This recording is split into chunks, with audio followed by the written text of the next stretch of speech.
Welcome, welcome, welcome, welcome, everyone. I see you coming in like popcorn. Welcome, welcome. Good evening and happy Pride. Welcome to the Compassion Consortium's book night. For those of you that don't know me, I'm Reverend Sarah Bowen, and I'm joined today by co-founders Reverend William Melton and Reverend Erica Allison, who I'd like to congratulate again tonight for recently winning a Nautilus Award for her book, Gay the Pray Away, Healing Your Life, Love, and Relationships from the Harms of LGBT Conversion Therapy, because it's Pride Month and we got to promote that all month, Erica. Congratulations and well-deserved. Thank you, Rebecca. Victoria's not with us tonight, but she'll be at the next Sunday service, bright and shiny. And as always, we're grateful that Phil is busy steering us through Zoomtopia, Zoomosphere, Zoomathon, Zoomacon. I don't know, we'll come up with some new names for this now rather than just Zoom. It's a little more prideful.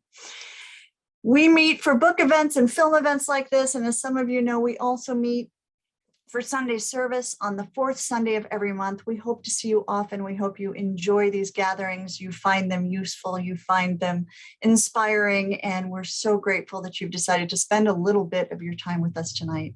If you've never been here before, I just want to set the context of what Compassion Consortium is. We are an interfaith, interspiritual, and interspecies community. And what that means, interfaith means that we welcome people of any spiritual or religious tradition, philosophy, path, system of meaning making, atheists, Wiccans, Buddhists, Christians, Jews, anyone who's interested in this.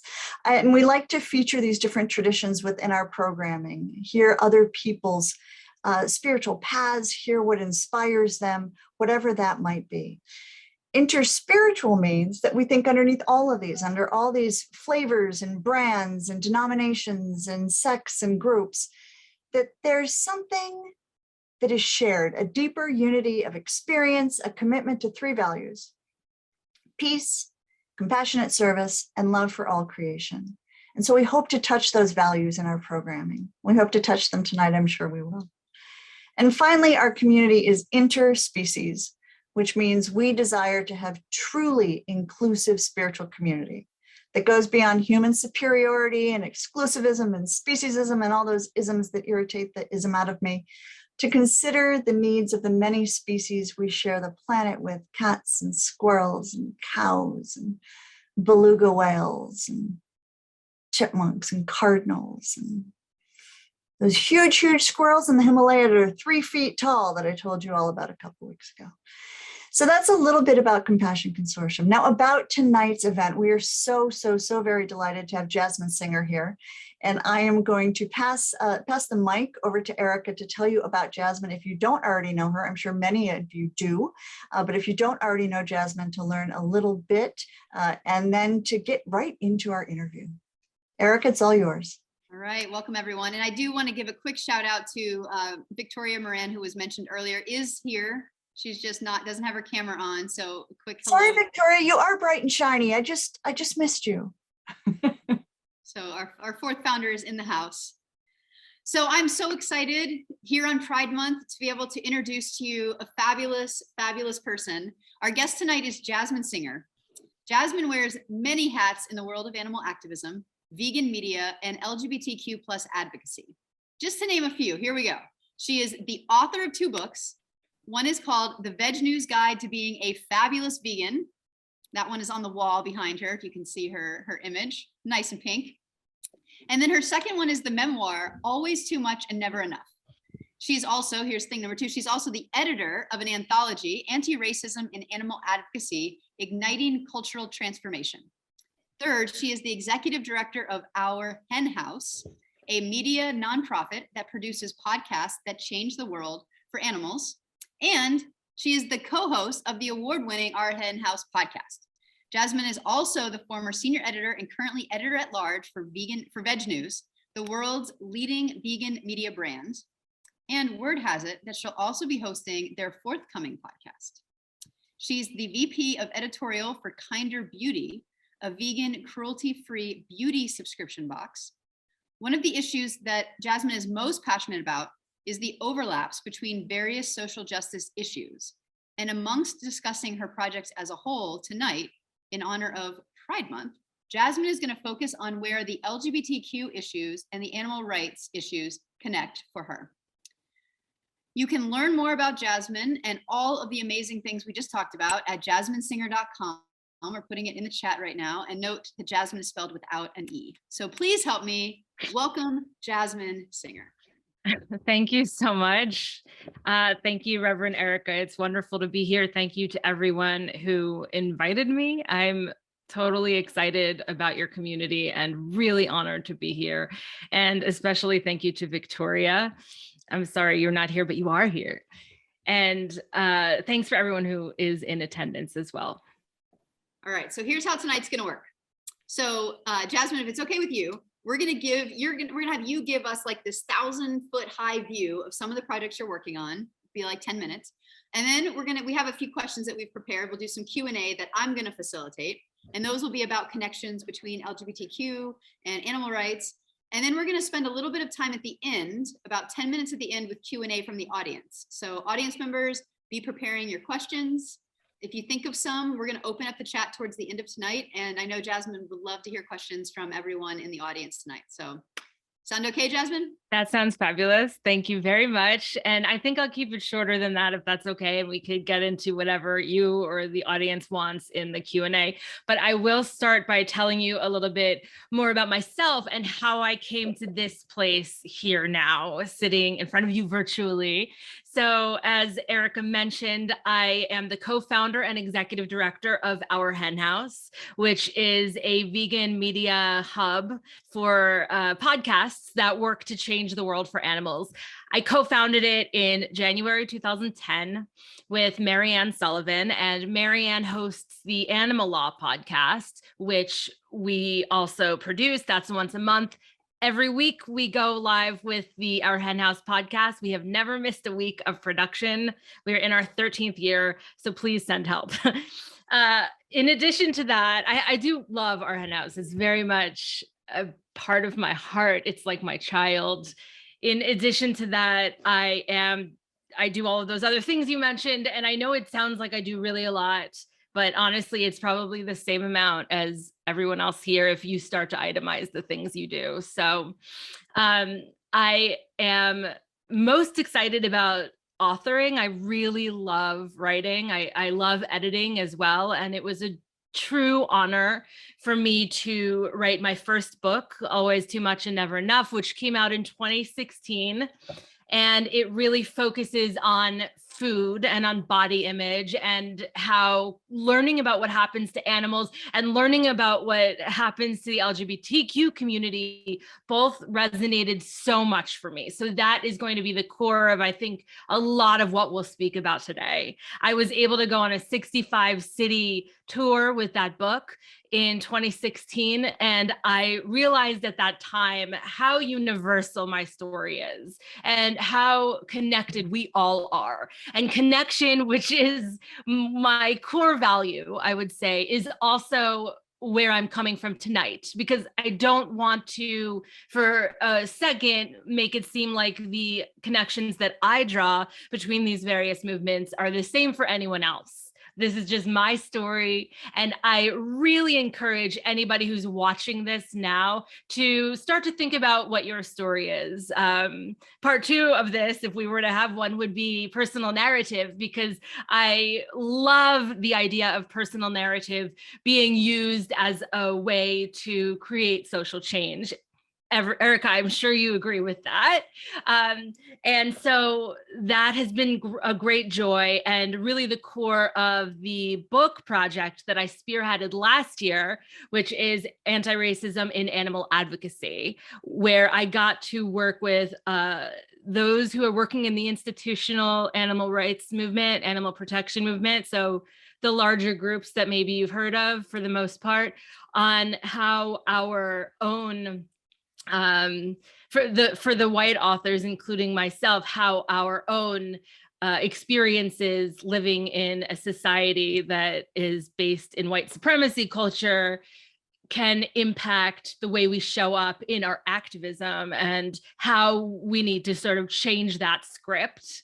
So that's where my anti-racism advocacy kind of comes from. I've also been very honored to sit on several boards and advisory boards. Most recently, I was on the board of the Newark LGBTQ Center in Newark, New Jersey. Even though I don't live there, I am originally a Jersey girl, once a Jersey girl. You can't get it out. I haven't lived in New Jersey in 25 years.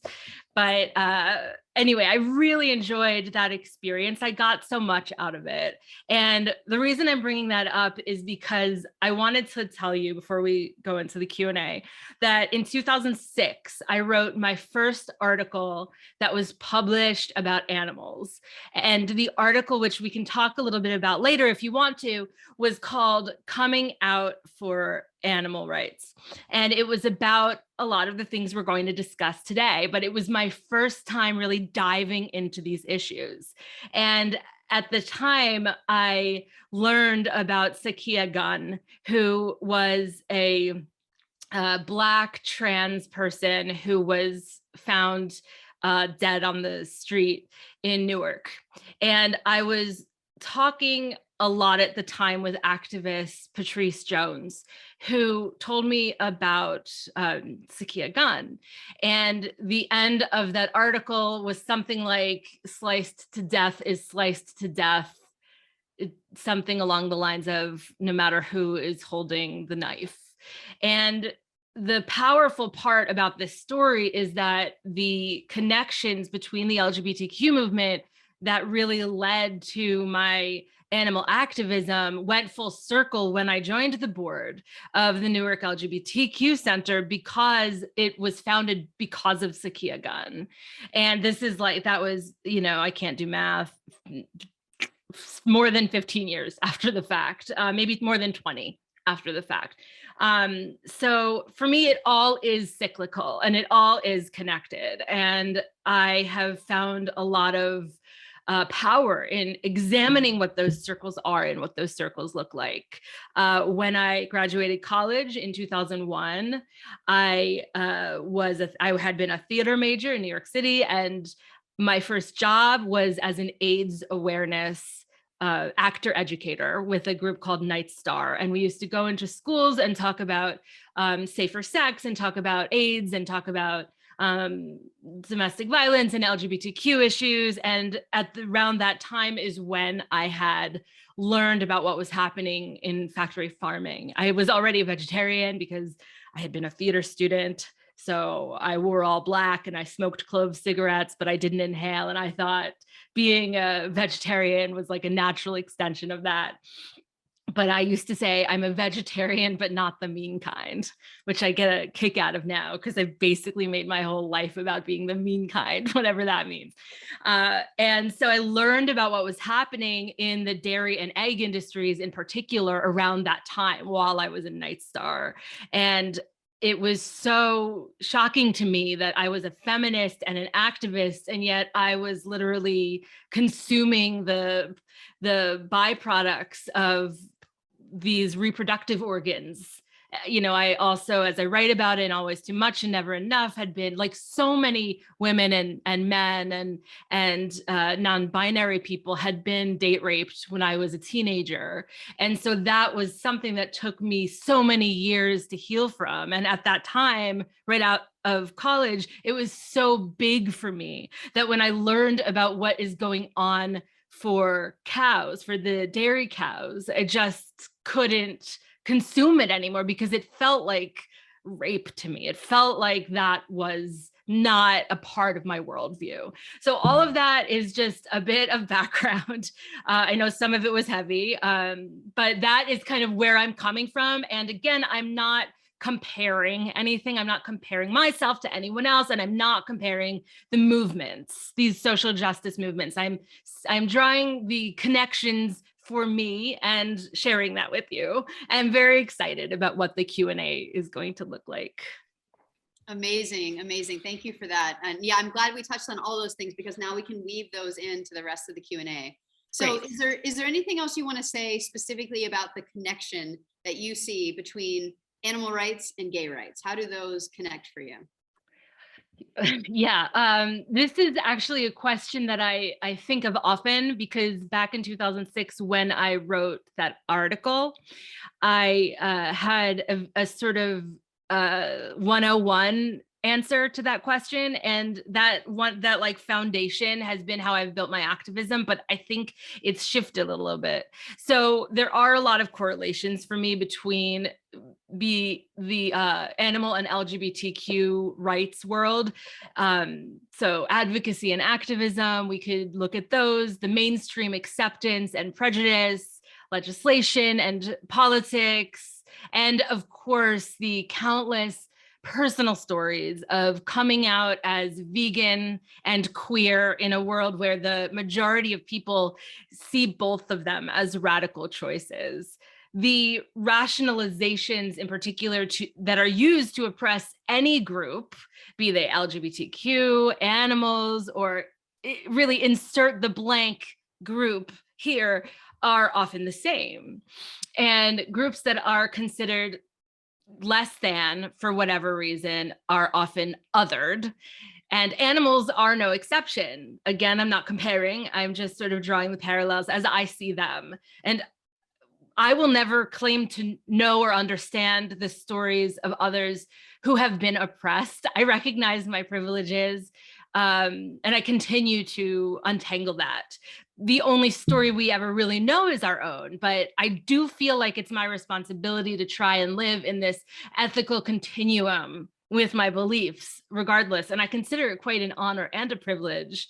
People who are tortured and killed, or because of who they are, or how other people interpret the Bible, or because of social stigma, or because of long-held biases, are often marginalized for the same reasons as animals, right? I am better than them. I am higher up than them. God loves me best. I can do what I please. They are here for my pleasure and profit. Again, I'm not equating this. I'm not equating people who are oppressed to animals who are oppressed. It's just not necessary, in my opinion, to draw such a comparison in order to recognize that as a civilized society, we can do so much more to stop the suffering of innocent beings. So for me, choosing to abstain from consuming animals is very much part of that trajectory. And so is advocating for the LGBTQ movement. The flip side of that same coin is the sort of holistic connection among all movements for social justice. So by choosing to be vegan, I am choosing to boycott cruelty. And for me, that's just a very first step toward this constantly evolving process of trying to live my life in accordance with my ethical beliefs, which includes fighting for the LGBTQ community, fighting for other victims of unfairness, and of course, fighting for animals, which is probably the easiest in a way, because we can show up every day aligning our consumption habits with our values. It's not so straightforward with other movements. And I'll wrap up shortly, but I'm very passionate about this. I guess that's why I'm here. Beyond that central issue, other similarities between the gay rights and animal rights movements are that they are both relatively recent, and therefore progress and setbacks can be compared. And successful tactics from one movement can inform the other. So for example, it's hard to avoid the comparison between the street theater tactics of the early ACT UP movement to awaken people to the AIDS crisis, and the often similar in-your-face tactics used by PETA or DXE. And finally, it's also difficult to ignore the prevalence of LGBTQ identified people in the animal rights movement, myself included, which makes one wonder why there is such an overlap. Perhaps identifying as a member of a marginalized group is more likely to result in a soft spot for other underdogs, such as animals. I don't know. What do you think, Rev. Erica? Yeah, it's interesting because I was going to ask you to go into the spot of empathy, because I think that's where you're headed with that last question you just asked. And Yeah, well, do you think that people who have experienced oppression generally have more empathy towards suffering? And especially, and can that empathy then extend not just to other humans suffering, but to non-humans that are suffering? Like, what are your thoughts on that? I have, like, ask me now and I'll have a different thought than in a half an hour about that. I think that there is an argument for the fact that those who have historically not conformed can more easily embrace their veganism. And as people who are used to going against the grain, we often have built up those inner resources that can help us deal with making choices that are not part of the status quo, such as fighting for animal liberation. A lot of people don't want to be the odd one out, and they feel they will be if they go vegan. Many LGBTQ people have had experiences in the margins that could, and maybe sometimes do, make animal issues clearer to them. And I consider this a privilege. And for me personally, I consider it an obligation. And one way that we can live that message of compassion, which is the through line of this community, is through the choices of what we eat, which is not to say that every LGBTQ person is vegan, if only. In fact, I'm a lesbian, and I know that there's a lot of kind of jokes about lesbians being vegan, and I don't know that many lesbians who are vegan. Like, I wish I knew more. There aren't nearly as many as I was expecting. Right, I know, exactly. So, when you think about it, like, the kind of core bottom line is that our choices can have an impact on the lives of beings who suffer just because of who they are or who we are, in the case of LGBTQ people. And finally, going back to my original days of entering the world of animal activism, my advocacy was greatly strengthened and clarified because of those original roots in LGBTQ activism, which is, as I mentioned earlier, why I originally went vegan. I love that. And I will chime in because you asked the question earlier about me. So I feel like when I came out, I was able to develop a process for listening to and discovering my own truth. Like, that was the gift of realizing that I was a queer person, I was a lesbian. And then I was able to use that truth-telling tool that I had now developed, like that new strength I had. It made it so much easier for me to land on my truth as a vegan, because I knew what it felt like to tap into my truth and know how it feels and know where it lives in my body and know how to trust it and not question it. And I do think that because I had the previous experience coming out and having to really grapple with my sexuality and who I am, that when the vegan thing came into my radar, it was like, oh yeah, that's a truth. Yep, no problem. I'm done. Absolutely. I love that. 1,000,000,000%. All right, let's talk allies, because we have a lot of allies on this call and I'd love to speak to them a little bit. Can you speak about allies and the role that allies play in both movements, animal rights and LGBTQ? Yeah, the first image that came to mind when you said that is, and I haven't thought about this in so long, but Marianne, who co-founded our hen house with me and is an animal law professor, when she worked at the appellate court in New York City, she used to have this poster on her wall that said, because the animals need a good lawyer, or something along those lines. And I think it was an old ALDF poster, if I'm not mistaken. I'll ask her. But the animal protection movement is made up of allies, like 100%. They can't fight for themselves, even though there are countless examples of these animals revolting. I mean, I could get into specifics, but I won't, because I don't want to traumatize you, but you can just imagine they don't want to be killed. They don't want to be killed after they're watching their family and their friends be killed ahead of them. The LGBTQ movement is the same, right? The places where legislation passed versus the amount of the population that is LGBTQ, like national surveys of those who identify as LGBTQ, it's never more than 10%.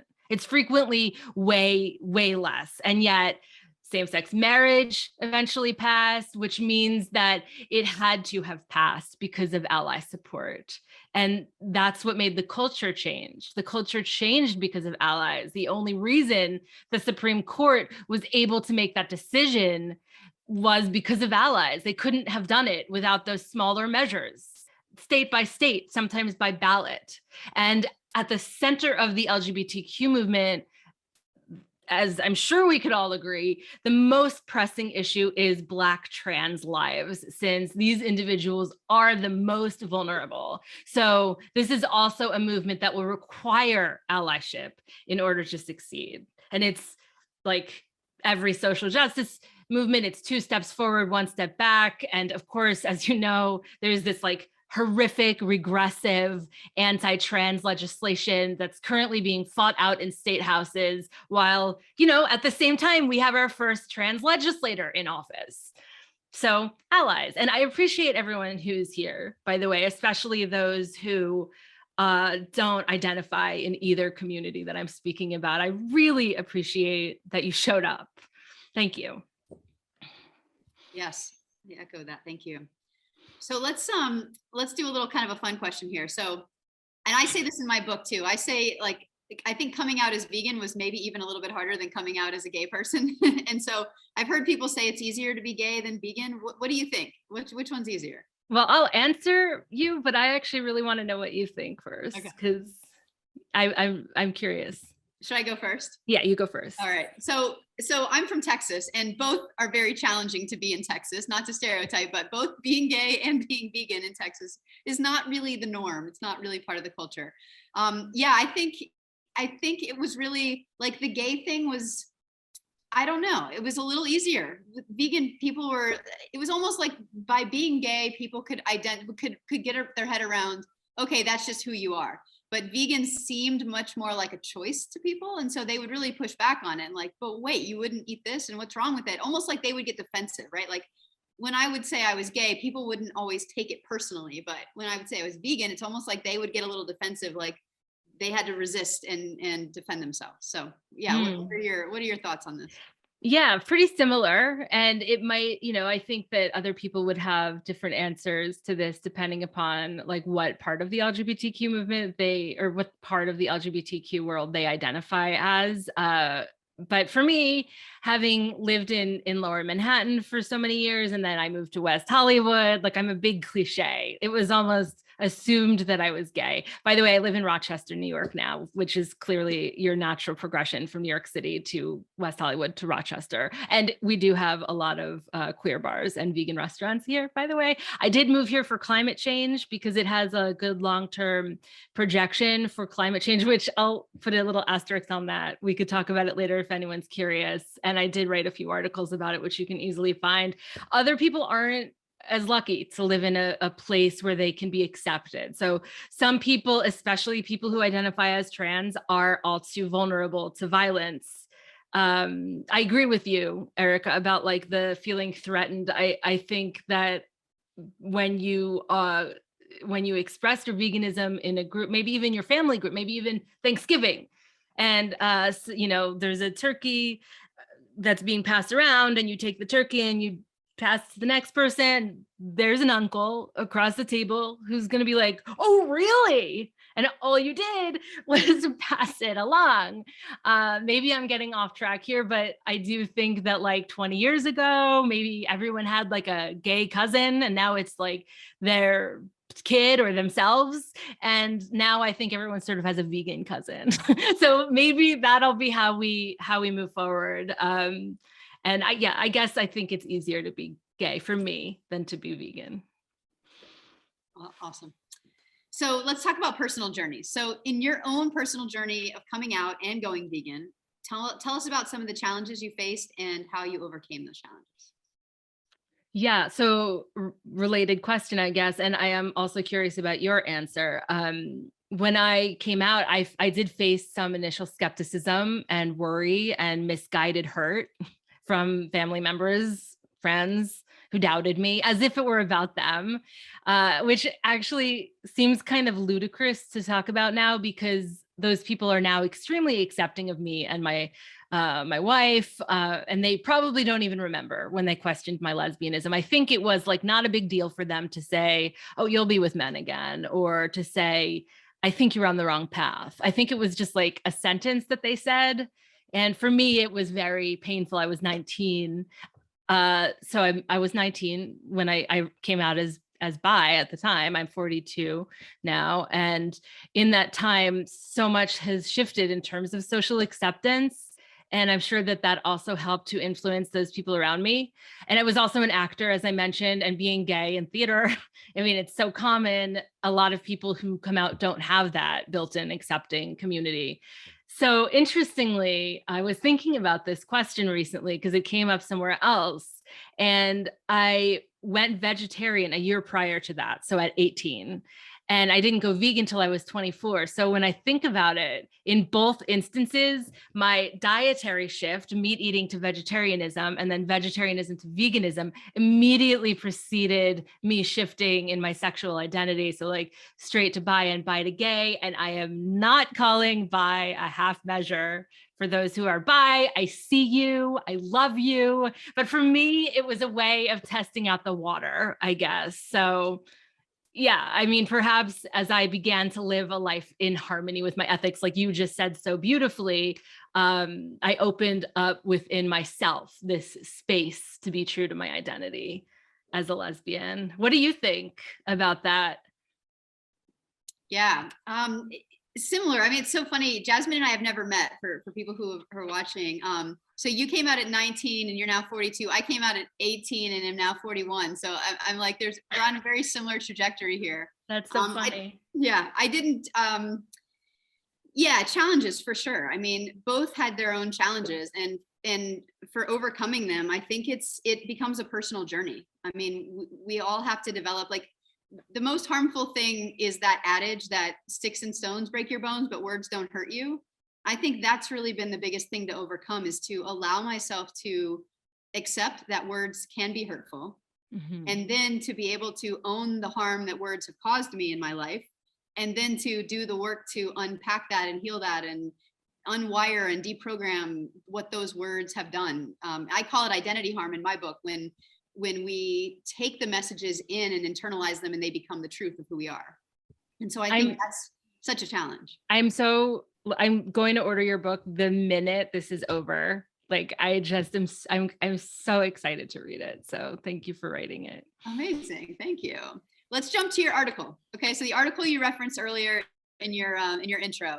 So back in, it was 2006 when you wrote this article. Yeah. Mm-hmm. So, okay. So it's on the topic of this connection between animal rights and LGBTQ rights, coming out as an animal activist. So a lot has changed, obviously, since 2006. So can you give us a little more about the article? And if you can remember back to how it was received then, what was that like compared to maybe if you were to release something like that now? Yeah, I mentioned earlier that was sort of like the foundation for me. And I want to give a sort of shameless plug. I know somebody, thank you, wrote in the chat here a link to Our Hen House, which is my podcast. Well, this week, so the episode that just went up on Saturday is my interview with Christopher Sebastian. And he spoke about the connections between the LGBTQ world and animal rights in a way I have never heard. I actually thought about playing it here, but I didn't get it set up in time. So I really strongly encourage people to listen to that interview. It's truly phenomenal. And I think he has a way of understanding it on like in deeper ways that I think that I do, because this is still a ongoing journey for me, and all I have is my own experience. But as I recall, the people in the animal protection movement were very excited about the article, and they, Patrice Jones had been talking about these issues for so long. And honestly, most of the article is parroting what she told me. In fact, that last line that I mentioned earlier, which I remember now, it was sliced to death is sliced to death, whether a slaughterhouse worker or a homophobic bully happens to be holding the knife. I think she actually gave me that line, just to give credit where credit is due. And I would say at the time, the animal protection movement was very open to hearing these messages, but the LGBTQ movement, no, not so much. And I think things have shifted since then. I think that things are starting to shift within animal rights circles insofar as moving toward more inclusivity. Still a really long way to go. The animal rights movement is, after all, just a microcosm of the rest of the world. And so we do have a long way to go to achieve true inclusivity.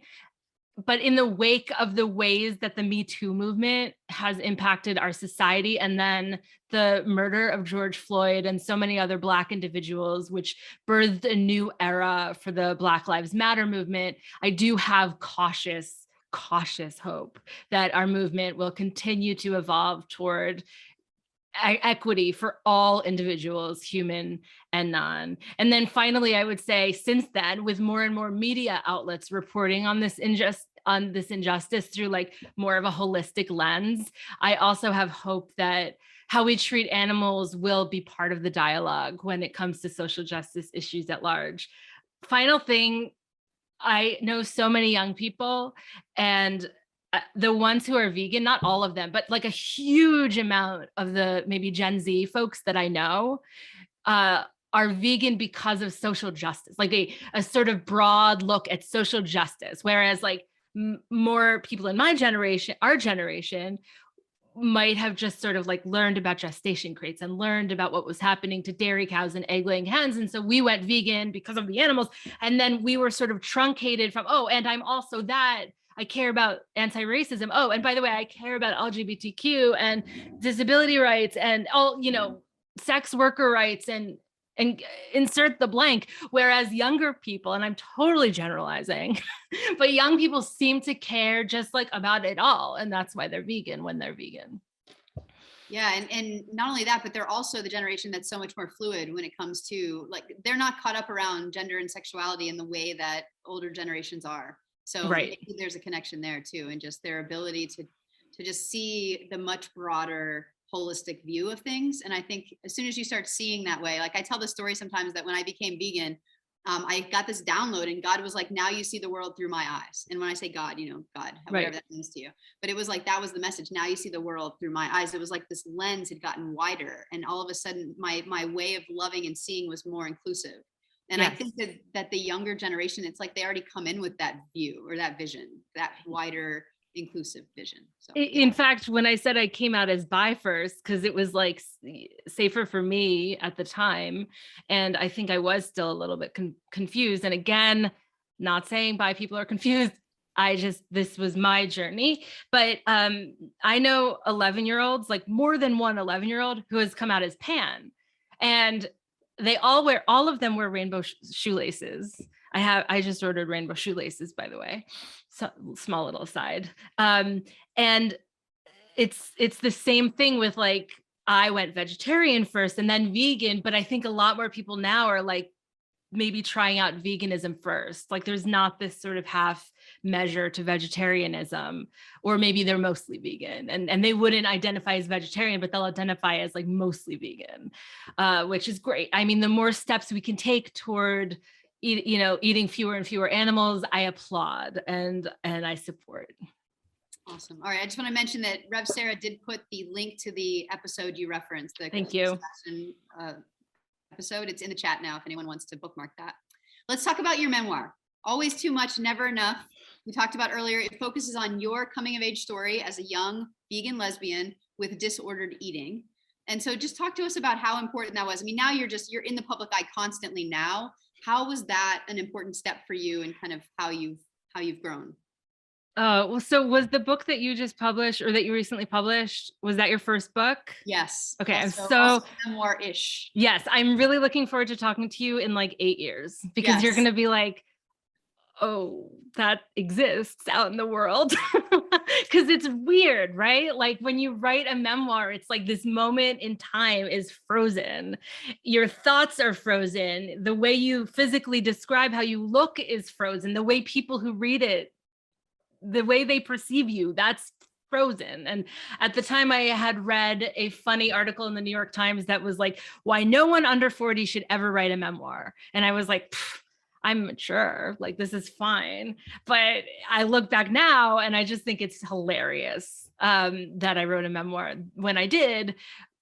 But I am also very grateful to have that moment frozen in time. And I do recognize that when people read it, it's not me that they're reacting to, it's themselves. Like, it's not my story. It is the universal story that I mentioned at the beginning of our chat. It's the like, oh, I see myself in this. And then they start thinking about themselves differently, or their own relationship with their mother, or their own relationship with their body. So that's why I care so much about personal narrative to create change. And I think that the animal protection movement in particular has not really latched onto this game-changing medium. So with my memoir, I would say 98% of it I stand behind. And I think that I have had a few very fundamental shifts in perception of myself and of the world that is a little uncomfortable that it exists in that book, but at the same time, that's every writer's story. I know Victoria is here, and she's written like 500 or so books, and I'm sure she has that experience as well. Like when you look back at some of the earlier stuff and someone picks that up and you want to like offer this giant disclaimer, but that's the beauty of books, especially physical ones, when you hold them in your hand, you know what I mean? So hopefully that answered your question. Yeah, and I think it was an important step because it was something then you could build on. I found that for my book, it's become a platform. Like that's kind of a moment in time. And yeah, I already feel like I'm kind of evolving from there, but it was the thing that was the step one to now me continuing to figure out what is my message and who am I talking to and what's the important thing that I'm wanting to say to them. And it seems like your work has evolved similarly. Yeah, just to add one more quick thing, it is easier to walk through those issues from the safe perspective of someone else's story. So, in your case with your book, you might have someone who sort of somewhere deep inside might think they might be queer, but maybe they haven't even really fully admitted it to themselves. And they'll pick up your book and it'll start something for them. That's how it becomes an act of social justice. That's how it becomes a new way of looking at everything. So it is really a very powerful, beautiful thing. And I so strongly encourage everyone who's watching this to write your story. Just write your story. And just to echo what you said about it's a medium we haven't yet brought into the animal welfare space, the animal advocacy space. And I think if more of us who are vegan told about being vegan through personal story, like how has this changed my life? How has this affected my journey? How has my life changed because of it? We might have a different reputation as vegans than than what we may currently have. So there's something there. Totally. Great. So let's talk about, in recent years, the subject of veganism and animal rights, it's grown a lot, we know that. And there are different opinions about which is the right way towards total animal liberation. So let's get your philosophy on this. What is your personal opinion and how can it be achieved? I'm so glad you asked me because I know the answer. I know the right way. I'm just kidding. I have no idea. Don't know the answer, which is why our hen house started. We need a multi-pronged approach. We need to explore it. We need everyone doing something that they believe in. And I don't think there is one right way. I don't have the answer. I don't think there is an answer. But when it comes to changing the world for animals, some people need to be litigating and some people need to be educating and some people need to be writing memoirs and some people need to be making media, making art, making cupcakes, feeding them to me, making sanctuaries. So the two things that I think are absolutely required to change the world is that we find and foster safe, inclusive spaces for everyone, understanding that marginalized communities need to take priority.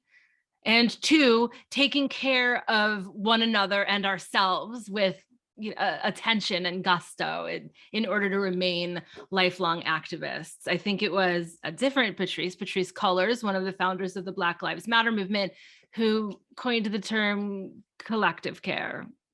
Yeah, I think that's right. I always forget if it's collective care or community care, but either way you get the point, which is that it's not just like hashtag self-care. It's like, let's see each other. Let's hold space for each other. Like true empathy, to go back to your question about empathy, isn't to brush someone's feelings or experiences under the rug. It's to be like, yeah, that is hard. And just be there in the discomfort. We need discomfort in order to move forward, including discomfort about our own stories. You want discomfort about your own story? Write a book. Yes. So Phil, will you go ahead and turn on the chat feature? So the chat is going to open. I'm going to ask one more question, but I'm going to request that you start putting questions into the chat because we want to get some live interaction going. But in the meantime, as you're thinking about your questions and entering them into the chat, I want to make sure we have time to talk about your second book. Oh, So, yeah, the second book, The VegNews Guide to Being a Fabulous Vegan. Talk to us a little bit about that. So as you probably figured from the title, I partnered with VegNews on the book, and it's like a vegan manifesto. And so it's 30 different chapters. They're all small little chapters, and every single chapter is basically confronting a myth about veganism. So like you've got the protein question, you've got like, what do I eat for lunch, but won't I grow man boobs? Or you've got the questions about, soy. And then it gets into harder hitting issues like animal law and animal rights. And it gets into furniture and leather and things like that. And then every chapter ends with a recipe, which you're welcome. I didn't write because I can't really cook. And so that's the VegNews Guide to Being a Fabulous Vegan.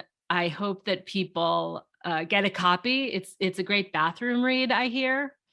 So, no judgment. You could open up to any chapter. Interestingly, it's, I wrote it in the VegNews voice, it's not first person, but what I find cool about that is that I got to like kind of say everything I wanted to say. Like I got to take all of my many years of being vegan and the questions that I ask, and I got to funnel it through that book. Awesome. Check that out for sure. And that's probably a great book also if you have a friend or someone who's vegan curious, as we sometimes will call it in the Compassion Consortium. That might be a great starter book for someone. Yeah, or if you're a vegan curious, it's, there's a whole chapter on, so you don't want to call yourself vegan. You're afraid of the permanence of the word. Cool. Here's where you go from there. I'm not going to bang you over the head with like a tofu dog. It's kind of like, where do we start? Like, let's start with where you are and let's make more and more vegan choices if you don't want to go fully vegan yet. Very nice.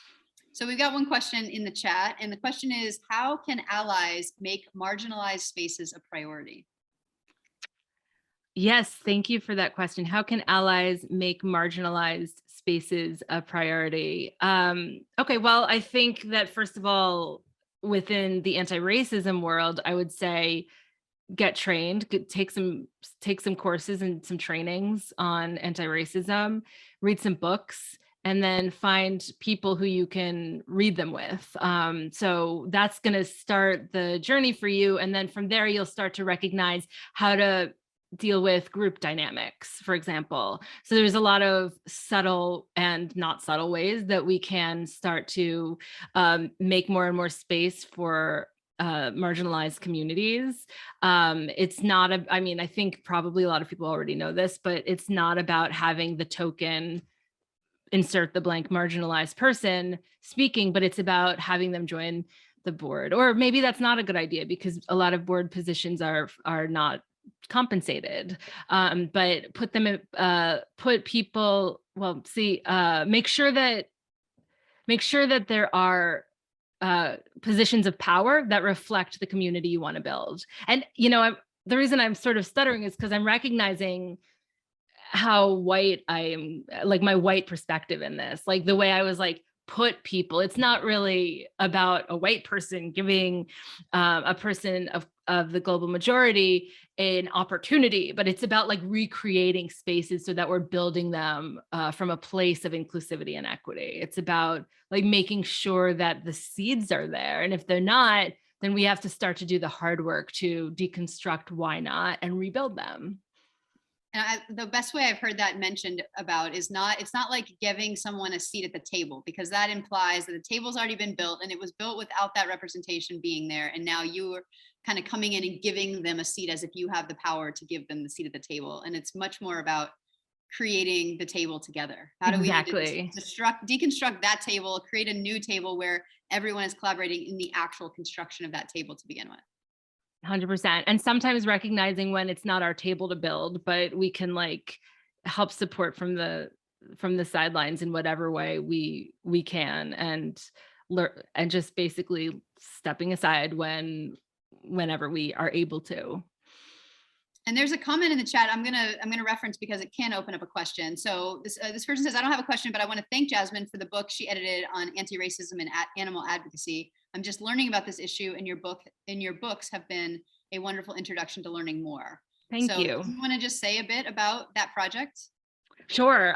So I was on the advisory board of both Encompass and Sentient Media. I say was because Encompass is in the process of dissolving, which I'm very sad about. But when it wasn't dissolved yet, I was the training. I was taking antiracism, and I kept hearing so many people like raising their hand. It was, I think, like a few days into COVID. It was like the first event that went virtual. So no one really had any idea what we were doing. And I just kept hearing these stories that I felt were so important to be heard in a broader context. And so I typed, hey, let's put a book together of essays, thinking that everyone would be like, oh, great idea. But like 2 weeks later, they followed up and were you serious about that? And so I connected the Encompass folks to Sentient Media, which is an incredible, incredible nonprofit that helps train animal activists and advocates to become stronger writers and to get published in mainstream outlets with animal issues at the center. So I connected these two organizations because I was on the advisory board. Sentient Media was like, sure, edit them and we'll publish them digitally. So we did. And then our Hen House, my nonprofit, came in and we published the audiobook version of it. Then Lantern Media, which is a terrific publishing house, approached me and said, do you want to make this a book? And I said, sure. So we re-edited it as a book, and then it came out, and it was a fundraiser for Encompass. I still think it's a very important book, or if people want to hear it, you can listen on our Hen House. Most of the authors read their own pieces. It's really beautiful. And thank you again for that question and comment. Thank you. And I think we're just noticing that your mic might have popped out, and we're hearing you now through a different microphone, just so you. Oh, really? Okay. All right, so we're heading towards the end of our hour here, and I want to make sure that we have one more question in the chat. I think will be a quick one that we can talk about. And I want to end by just making sure we touch on your spiritual journey, because this is the Compassion Consortium, and it is the spiritual side of veganism. So we want to make sure we go there before Rev Sarah wraps us up. So let me get this last question in from the chat. It says, talk to us about pop culture and veganism. This week, Kourtney Kardashian, not 100% vegan, and Travis Barker released a provocative ad for a plant-based meat company, and vegan musician Lizzo was called out for her using an ableist term in one of her songs, and almost immediately retraced that term from the song, or retracted that term from the song. To what degree do pop culture conversations like these influence perceptions about intersectionality and veganism, particularly with influencers like the ones we just mentioned? And thank you for that question. That's such a great question. Can you hear me okay? You can. Okay, great. Yeah, we hear you. You're right. My mic has stopped working. So about pop culture and veganism, I think that there are benefits and setbacks to it. I think on one hand, when very famous people get veganism in the news, then veganism is in the news, and it brings it up and it offers the opportunity for media outlets to cover it. And I think when they stop being vegan, or if it was just like a diet or something fleeting, then it can do harm. But I like to believe that there's a net gain from it. And that's not to say I'm like, yay, Kourtney Kardashian, but I know that that's because I don't care about her. A lot of people do.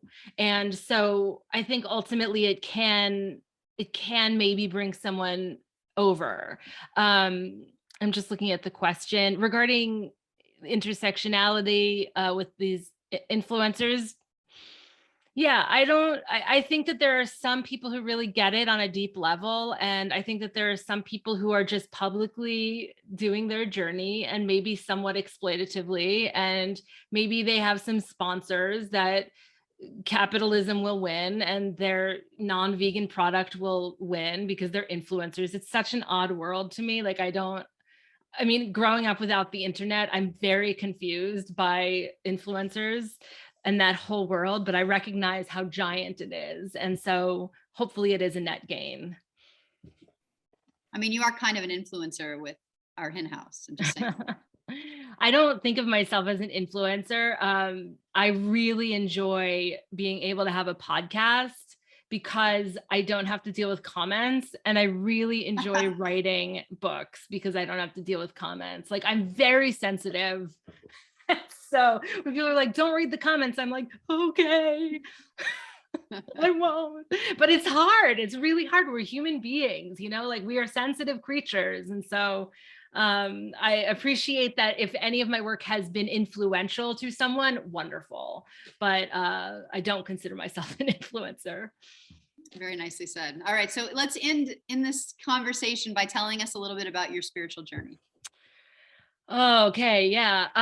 First of all, I'm completely lit up by the Compassion Consortium. I'm just I'm so eager to be part of this community, and I'm very grateful that this has been like my foot in the door to it. I feel really honored. But everything that Rev Sarah was saying at the beginning resonates so much with me. I grew up Jewish, Reform Jewish. All of the gay kids and the gay parents were at my temple. It wasn't a thing. And I went and I was bat mitzvahed, and shortly thereafter I became an atheist. And then I moved at some point to Santa Cruz, where I became a little woo, because you can't be in Santa Cruz and not be a little woo. And when I became a little woo, I started to recognize that I like to opt in to magical thinking sometimes. And that sort of opened a whole new spiritual path for me that involved some Wicca stuff. And then I got involved in 12 steps. And the 12-step communities that I became involved in formed the base of what I would say is my spirituality today. So it's kind of like this belief in a higher power, even though I'm atheist. It's a little bit of a belief in magic. And it's the roots of the community that I found in my temple growing up as a Jewish kid. So that's how I would, in a nutshell, describe my spirituality. Beautiful, thank you. And we just got another comment echoing and giving cred to the Christopher Sebastian conversation, that everyone should check that out. So definitely check out that episode. So Jasmin, thank you so much for being here. If you would like to learn more about Jasmin, check out any of her books, her podcasts, and jasminsinger.com. It's in the chat. Rev Sarah just put it in, or Phil just put it in again. So here's some links. Definitely buy the books and begin to follow this work if you're not already following it. Great stuff. Thank you so much. Thank you so much for having me. I'm very excited to be here, and hopefully we can hang out sometime, Erica, because I'm curious to learn more about you and your work as well. I think we need to. I think it has to happen. So here we go. Rev Sarah, over to you to close us out. All right. So before we close out tonight, and I do our thank yous and a few quick announcements, I'd like us to move from a space of listening into integrating and focusing for a moment, bringing our intentions into the tenets and the values that we hold so dearly around here, and we call that practice. Wherever you are right now, if it's comfortable to close your eyes, do so. If not, just let them fuzz up. You've been staring at the screen for a while, so just let them rest on something near you that might be a plant or something furry, if there's a furry one around you. Jasmin's a furry one. Just take a couple deep breaths. And tonight's closing words are inspired by Kimberly Liu, a therapeutic yoga teacher who specializes in yoga nidra, for those of you who know the art of yogic sleep. Always a good thing to go out at the end of the night. Here we go. May we always practice growing consciousness of how we interact with all living beings, human, animal, plants alike, respecting the unity of life and reducing our collective suffering as much as we are able. Take a breath. May we recognize that sexism and racism and LGBTQ discrimination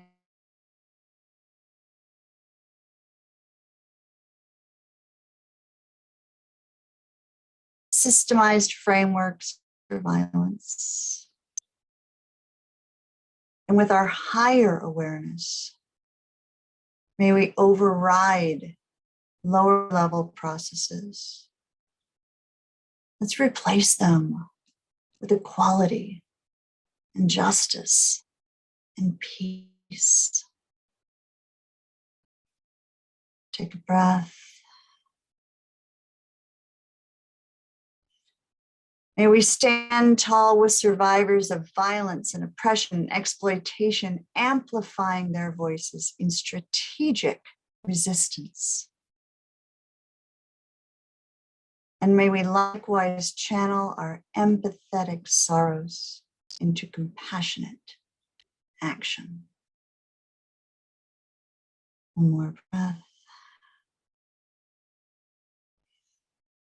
May we not forget to heal our own wounds with tender, tender love and strive to halt the cycles of harm we cause within ourselves and around us. May our methods for addressing harm be wise and assertive and patient. May we find strength to transform our anger and judgment and fears into a steady flame for diplomatic problem solving. More breath. May we continually cultivate qualities of loving kindness and empathetic joy and compassion and equanimity and allow all that energy to ripple the hell out. Oops. I went off script, folks, with gentle persistence into the karmic ocean of the earth. And may we utilize sacred practices like this one, and like listening to each other, and learning from each other, and making new friendships to revolutionize all of this into reality. Om Shanti, Om Amen, so mote it be, and so it is. Add your favorite closing word, folks. Thank you. Shake it out if you need to shake it out. And a couple of thank yous. Please stick around for just one more minute while I share these with you. Thank you to Reverend William and Victoria for connecting Jasmin to our community. We hope to see more of her. To Erica for her excellent moderation and for sharing her experiences with us tonight as well. To Phil for tech stewarding us beautifully and so dapperly all the time. Happy Pride, Phil. And to Jasmin for sharing her evening with us, and to all of you for coming into community. 2 announcements. The first is a reminder that enrollment is open for the Animal Chaplaincy Training Program starting September 6th. If you like that thing I just did and you want to learn how to do that, come join us. Come learn how to be an animal chaplain. Come learn how to do more sacred practice and be in spiritual service to the entire freaking planet and all of its beings. And also, Phil, do you have a slide for us? Join us Sunday, June 26th for Sunday service. This is a great one. They're all great ones, but here's another great one. We get excited about each one of them every time. 4 p.m. on Sunday, we are going to have Nathaniel Altman, a member of the Theosophical Society. Since 1970, he's a prolific author, a gazillion books on holistic health, compassion, spiritual healing, palmistry, nature, metaphysical subjects. Yeah, we're going woo, Jasmin. So June 26th, although we don't call it so much woo around here, do we anymore? I think we call it normalized spirituality. So come June 26th, I will put the links to both of those things in the chat for you all. Thank you for coming. William, did I miss anything? No, I think you did good. You didn't mention our, you did not mention our compassion in action, which is pretty exciting. Could you mention that then? Yes, I can mention I'm that. not perfect. Progress, not perfection, folks. I'll be interviewing them. Step further So too. Yeah, I'll, please. I'll be interviewing them, so I'll invite them in. Based in Vancouver, Canada, there are two farmers, Karina and Kimmy, who are amazing veganic farmers, and they're going to be joining us, telling us about their practice, what it's like to be a vegan farmer in a world of farmers who don't necessarily think in terms of veganism. So they have a lot to share, and they're delightful, and I'm excited for you all to meet them. Fabulous. All right. Thanks again, Jasmine. We just had so much fun with you here tonight. Thank you for Thank spending your you. time with us. To all of you, sleep well, eat well. Oh, I like that. Sleep well and eat well, and we'll see you all soon.